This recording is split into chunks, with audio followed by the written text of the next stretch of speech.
Welcome to the Sales Lab. I'm hearing, kind of consulting, kind of expertise. I think I heard a little bit of a value proposition in there that was, you are able to take this kind of holistic perspective that maybe the company gets lost in their own operations. They don't know that their competitors are doing this, or there's a new technology on the horizon, and you can sort of say, hey, we have the expertise to help connect all these dots and make sure that you're optimizing your decisions, right? So is this just the company is forward-looking and they know they need help, or are there sort of active real-time problems that they come to you with and ask you to help them solve? I think it's a combination of the two. I sometimes break it down in two ways. One, as an OEM or one of our customers, I need internal info that I will use internally. How are we doing versus our competitors, right? What does the forward-looking market look like if we attack it in this particular way? Who are the companies that have a strategic advantage right now? These are all things I would use internally, right? And then we have another side of it where we look externally. Okay, how do I get that messaging out to the market? Hey, I'm doing a new thing within my factory. I'm monetizing on digital twins. Cool. What does that mean to my potential end customers? How is that helping them? Okay, great. Maybe I'm saving them money, but what else am I doing?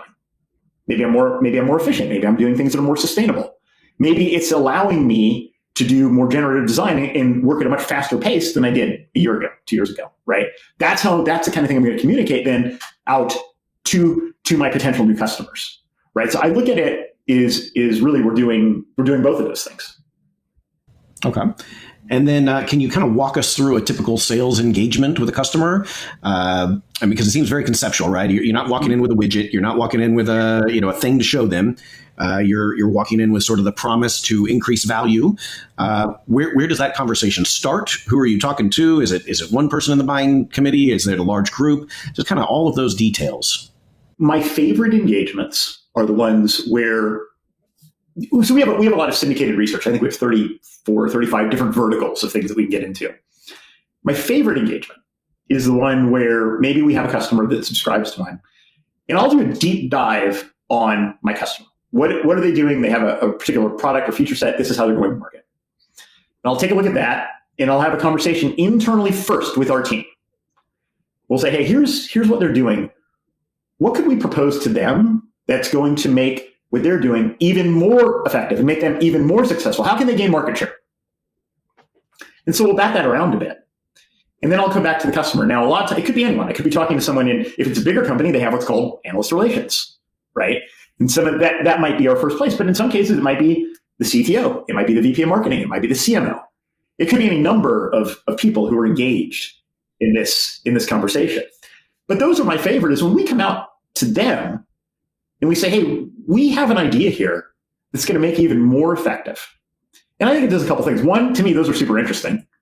But two, I'm showing a tremendous amount, I think, of value to our customers by doing that, because it's something that they hadn't even thought of to go forward. And by the way, I want them to have a 10x, a 20x, a 50x return, right, on what they pay us for our fees. That, to me, that's the best possible engagement. And they do it, and we help them, and then they go forward.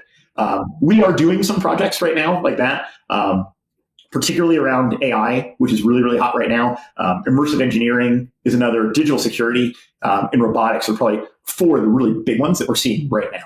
And those are all markets that are growing tremendously. And the companies that can attack them the right way, and if we can help you to do that, those to me are the best engagements. And I think we're very, very good. And we have a great track record of helping our customers to then grow and go forward.